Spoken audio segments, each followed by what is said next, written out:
मकर राशि आपके जीवन में बहुत कुछ बदलाव होने जा रहा है, या कहें कि मकर राशि का किस्मत चमकने वाला है।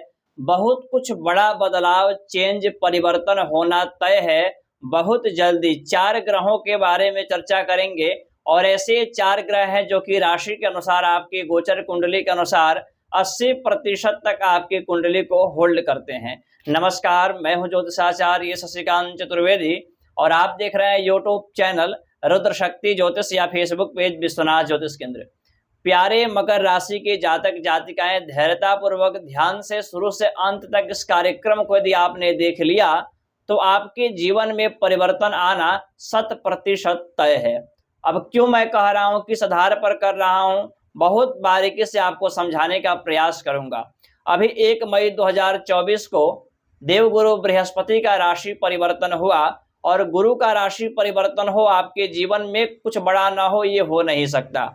और ऐसे 4 ग्रह कौन कौन से हैं? शनि, राहु, गुरु, केतु, इन 4 ग्रहों के बारे में चर्चा करेंगे। आपके जीवन में लंबे समय से कुछ दिन प्रतिदिन परेशानियां आ रही है, एक परेशानियां समाप्त होने के बाद दूसरी परेशानी आ रही है, लगातार जीवन में उतार चढ़ाव देखने को मिल रहा है, तो समझ जाइए इन 4 ग्रहों का ही दिन है। आपके जीवन में दिन प्रतिदिन अच्छाइयां आ रही है, बहुत कुछ बदलाव हो रहा है, नए नए ऊंचाइयों को प्राप्त कर रहे हैं, भौतिक सुखों में वृद्धि हो रहा है, तो समझ जाइए इन 4 ग्रहों का दिन है। आपके जीवन में अच्छा हो या बुरा, लंबे समय तक लंबे गतिविधि से कोई ग्रह फल देता है तो ये 4 ग्रह ही आपको फल देते हैं। बाकी के अन्य 5 ग्रह छोटे अवधि में कम समय के लिए आते हैं, कुछ काम करके चले जाते हैं, लेकिन ये 4 ग्रह बहुत ही पावरफुल माने जाते हैं राशि के अनुसार खास करके। तो देवगुरु बृहस्पति मकर राशि से पंचम स्थान में प्रवेश किए हैं और राहु ग्रह आपके जो है तृतीय स्थान में है। देवगुरु बृहस्पति आपके पंचम स्थान में, राहु तृतीय स्थान में और शनि ग्रह आपके द्वितीय स्थान में विराजमान है। केतु ग्रह आपके भाग्य स्थान में विराजमान है। इस प्रकार से 4 ग्रहों की उपस्थिति है।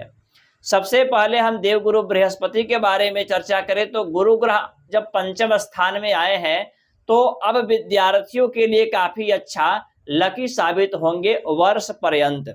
विद्यार्थी हो, पढ़ाई को लेकर के चिंतित थे, करियर को लेकर के चिंतित थे, तो वो चिंताएं आपकी दूर होंगे और एग्जाम, इंटरव्यू, एंट्रेंस इत्यादि कोई भी चीज है शिक्षा को लेकर के तो उसमें आपको सफलता मिलना 100% तय है। बाकी लव रिलेशन, प्रेम प्यार की स्थिति में भी सुधार आएगा। संतान की प्लानिंग जो माताएं कर रही हैं, संतान प्राप्ति का योग बनेगा। संतान को लेकर के किसी प्रकार के चिंतित थे, वे यहाँ पर परेशानियां दूर होगी। माइंड आपका बहुत अच्छे से कार्य करेगा, जो भी डिसीजन परिवर्तन करेंगे काफी सर्वमान्य रहेगा।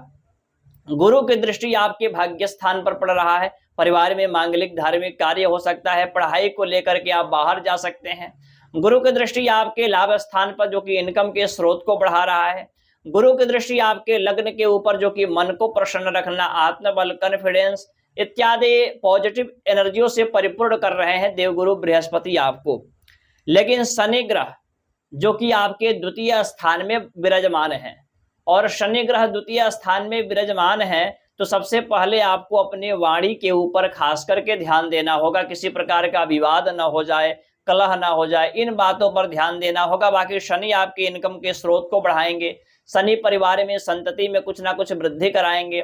शनि आपके शेयर मार्केट में अचानक धन लाभ की स्थिति को उत्पन्न करेंगे। इनकम के लिए, धन के लिए और धन कमाने के लिए आपको प्रेरित करने वाले शनिदेव आपको अच्छा फल देंगे। लेकिन शनि की दृष्टि आपके चतुर्थ स्थान पर जो कि नीचस्थ दृष्टि है।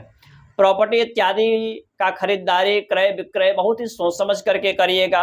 वाहन लेना है, गाड़ी लेना है, इन चीजों को बहुत सोच समझ करके आपको कार्य करना होगा। माता के स्वास्थ्य के ऊपर आपको ध्यान देना होगा।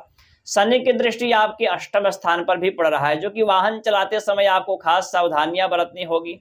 एक्सीडेंट, वाहन दुर्घटना इत्यादि से आपको बचना चाहिए। शनि की दृष्टि आपके लाभ स्थान पर है, जो कि धन का इन्वेस्ट बहुत ही सोच समझ करके करना होगा।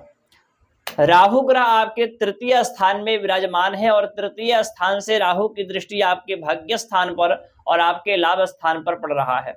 राहु ग्रह तृतीय स्थान में बैठ करके आपके साहस को, पराक्रम को काफी मजबूत कर रहे हैं, आपके कॉन्फिडेंस को बढ़ा रहे हैं। लेकिन यही राहु ग्रह जब आप कोई बड़ा कार्य करने जाएंगे, मांगलिक कार्य जैसे परिवार में शादी विवाह सगाई इत्यादि, या बिजनेस व्यापार करियर में कुछ बड़ा परिवर्तन करना चाहेंगे, या शिक्षा को लेकर के ही कोई परिवर्तन करना चाहेंगे, तो उस समय ये बाधाएं भी डालने का प्रयास करेंगे, नेगेटिव सोच उत्पन्न करेंगे, गलत डिसीजन दिलाने का प्रयास करेंगे। तो राहु ग्रह, शनि ग्रह, गुरु, केतु आपको अच्छा परिणाम दे रहे हैं। देखा जाए तो गुरु आपके माइंड के ऊपर बैठ करके बहुत ही अच्छा आपको रिजल्ट और फल देने वाले हैं। अब आपका प्रश्न उठता है, क्या यह सूत्र सबके ऊपर लागू होता है? जिनके जन्म कुंडली में शनि की स्थिति और गुरु की स्थिति अच्छी है तो निश्चित रूप से बहुत जल्दी बदलाव आना शुरू हो जाएगा। देखिए, कुछ ही दिनों में बदलाव आना और इसका परिवर्तन दिखना प्रारंभ होने वाला है। अब कैसे जानेंगे आप गुरु आपके कुंडली में अच्छे हैं या बुरे हैं, शनि आपके कुंडली में अच्छे हैं या बुरे हैं? तो आप अपनी कुंडली को खोलिए और छठे, 8वें, 12वें घर में शनि ना हो और छठे, 8वें, 12वें घर में देवगुरु बृहस्पति ना हो। जहां कहीं भी 1 अंक लिखा हो वहां शनि ना हो, जहां कहीं 10 अंक लिखा हो देवगुरु बृहस्पति ना हो। इन स्थानों पर देवगुरु बृहस्पति और शनि नहीं है तो निश्चित रूप से ये फल आपको देखने को मिलेगा। तो मित्रों, अब आपका प्रश्न उठता है, क्या ये राहु का या शुभ प्रभाव, गुरु का मैंने बताया कि काफी अच्छा परिणाम देंगे, लेकिन वहां राहु का निगेटिव प्रभाव भी है, तो कैसे हमें कोई कार्य को करना चाहिए? तो सबसे पहले राहु ग्रह एक छाया ग्रह है, आपके सोच के ऊपर, माइंड के ऊपर, या जो भी कार्य करने जाएंगे उसमें बाधाएं जरूर लाएगा, पर उस कार्य को बिगाड़ नहीं पाएगा। यदि आपके अंदर कॉन्फिडेंस है कि नहीं इस कार्य को मैं करूंगा, तो राहु आपके कार्य को बिगाड़ नहीं सकता है। कैसे आपके अंदर कॉन्फिडेंस, आत्मबल जागृत होगा? तो उसके लिए आपको प्रतिदिन भगवान सूर्य को अर्घ्य देना चाहिए। सूर्य उदय से पहले उठने का प्रयास करिए और गुरुवार के दिन जल में हल्दी डाल करके स्नान करिए। बाकी जनरल प्रेडिक्शन है, पर्सनल जानकारी के लिए, कुंडली विश्लेषण, हस्तरेखा, नवग्रह शांति इत्यादि अन्य कार्यक्रमों के लिए आप इन नंबरों पर संपर्क करके बात कर सकते हैं। नमस्कार।